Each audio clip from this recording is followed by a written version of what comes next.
السلام علیکم ورحمت الله وبرکاته. ملګرو په دوبۍ کې هم مسافر سره ډیره خطرناکه حادثه را پیښه شوې ده چې د هغه حادثې په دوران کې اوه مسافر وفات شوي دي او شل پکې ډیر سخت زخمیان شوي هم دي. ملګرو دا حادثه مسافرو ته په کوم ځای کې را پیښه شوې ده، څنګه پکې قتل عام شو او څومره پکې ډیر کسان زخمیان شو، نو ټول معلومات در سره زمونږ دی ویډیو کې هماهاو ګورئ. کو تاسو زمونږ چینل کې نه وي نو مهرباني وکړئ زمونږ د چینل مخه در سره سبسکرایب کړئ او خوا کې ور سره د ټلۍ بټن ووهئ چې تاسو ته زموږ خبر ډېر زر در رسي. ملګرو دا دردناکه واقعه په دوبۍ شارجه ښار کې راغلې ده چې هلته کې یو اووه پاکستانیانو چې هغو هلته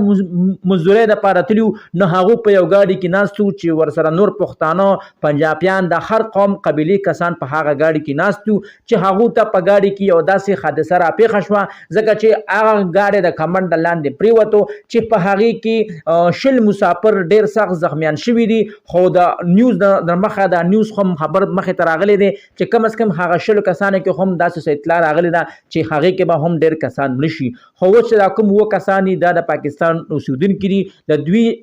چې کوم لاشونه دي دا به چلو 15 ورځې کې پاکستان ته راورسېږي او ځکه چې دا ډېر ځکه دا زموږ پاکستانیانو لپاره ډېر د غم مقام دی ځکه چې تاسو سوچ کې یو څو ورځې مخکې دغه رنګې د ګاډي حادثه په سعودي عرب کې هم راغلې وه. ملګرو الله پاک دې په مسافرو باندې رحم وکړي ځکه څه خو زموږ ملک کې ګراني ده، څه زموږ ملک کې بروزګاري ده او همدا غریبانان هم د خپلې غریبۍ له لاسه بار ملک ته لاړ شي او هلته کې مسافري کوي او دوی سره به هلته کې حادثه راشي. ملګرو دا حادثه خو د الله د سایډ نه وه، څوک خو دا نه غواړي چې زه ګاډی د کمر د لاندې غزار کم یا خپل نقصان وکم یا ځان سره د نور مسلمانانو نقصان وکم، خو چې د انسان څه قسمت کې نو هغه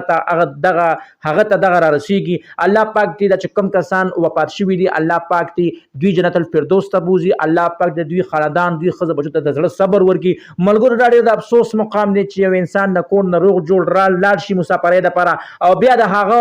مړی په کور رادننه شي، نو ملګرو واقعي چې په هغه کور به پوره قیامت راغلی وي. الله پاک د هغو ټول فیملي او خاندان له د زړه صبر ورکړي. ملګرو زما د طرف نه دغه معلوماتو د دغه رنګې معلوماتو دپاره زموږ د چینل مخه در سره ضرور سبسکرایب کړئ او خوا کې ور سره ضرور د ټلۍ نشان ووهئ چې تاسو ته زموږ خبر ډېر زر در رسي.